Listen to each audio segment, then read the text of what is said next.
Good morning. This is Pastor Jeff, and this is our daily lectionary readings for Monday, January 29th, 2024. It is Monday, so we are reflecting back as far as what happened at Sunday, and we're in a new psalm for the next 3 days. Our psalm reading will be from Psalm 35, 1 through 10. Our Old Testament reading will come from the book of Numbers, chapter 22, verses 1 through 21. And then our New Testament reading will be from the book of Acts, chapter 21, verses 17 through 26. And we will start out the week in the Message. Psalm 35.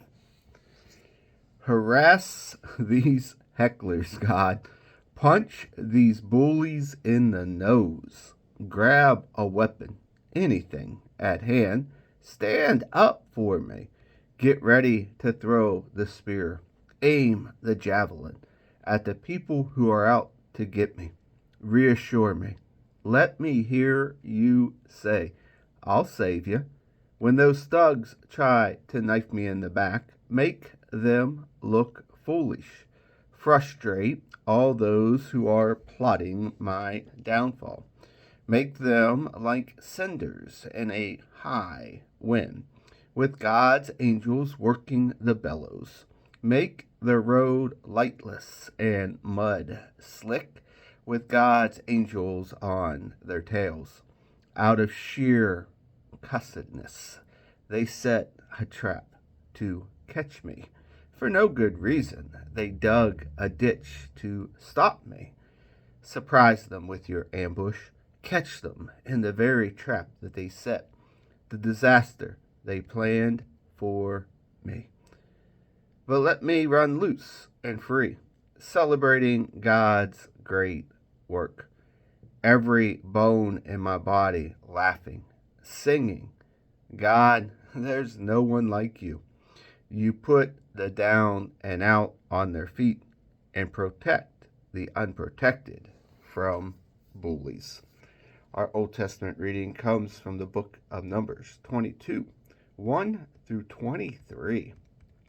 The people of Israel marched on and camped on the plains of Moab at Jordan Jericho. Balak, son of Zippor, learned of all that Israel had to do with the Amorites. The people of Moab were in a total panic because of Israel. There were so many of them, they were terrorized. Moab spoke to the leaders of Midian, Look, this mob is going to clean us out. A bunch of crows picking up a carcass clean. Balak, the son of Zippor, who was king of Moab at the time, sent emissaries to get Balaam, son of Beor, who lived at Pethor on the banks of the Euphrates River, his homeland. Balak's emissaries said, Look, a people has come out of Egypt, and they're all over the place, and they're pressing hard on me. Come and curse them for me. They're too much for me. Maybe then I can beat them. We'll attack and drive them out of the country. You have a reputation. Those you bless stay blessed. Those who curse stay cursed. The leaders of Moab and Midian were soon on their way, with the fee for the cursing tucked safely in their wallets. When they got to Balaam, they gave him Balak's message. Stay here for the night, Balaam said.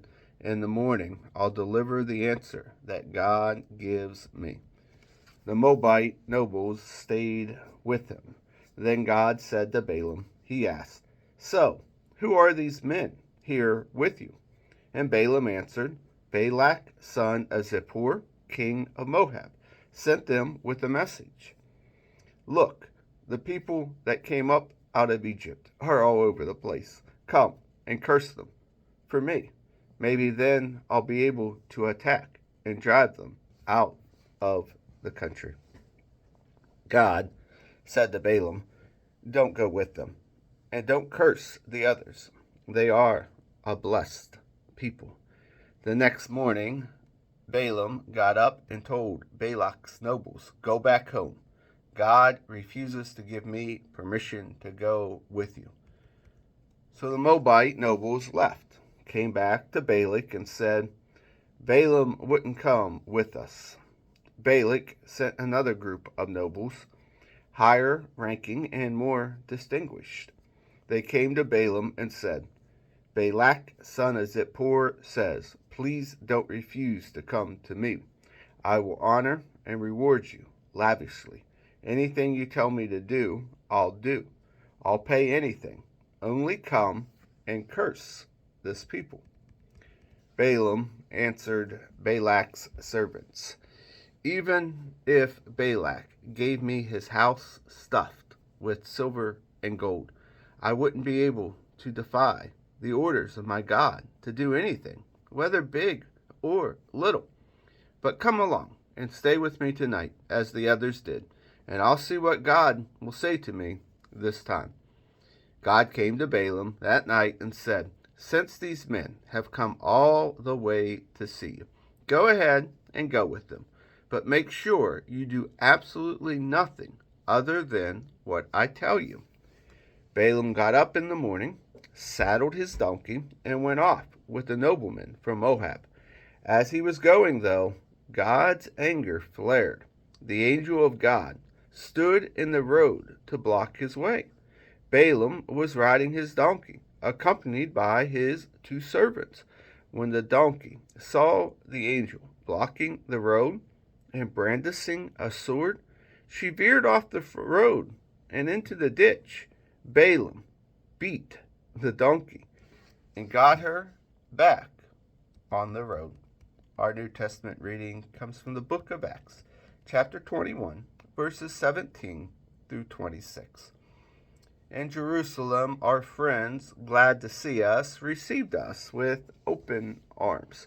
The first thing next morning, we took Paul to see James. All the church leaders were there. After a time of greeting and small talk, Paul told the story, detail by detail, of what God had done among the non-Jewish people through his ministry. They listened with delight and gave God the glory.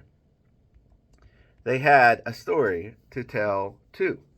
And just look at what's been happening here. Thousands upon thousands of God-fearing Jews have become believers in Jesus. But there's a problem because they are more zealous than ever in observing the laws of Moses. They've been told that you advise believing Jews who live surrounded by unbelieving outsiders to go light on Moses, telling them that they don't need to circumcise the children or keep up the old traditions. This isn't sitting at all well with them. We're worried about what will happen when they discover you are in town. There's bound to be trouble. So here is what we want you to do. There are 4 men from our company who have taken a vow of involving ritual purification, but have no money to pay the expenses. Join these men and their vows and pay their expenses.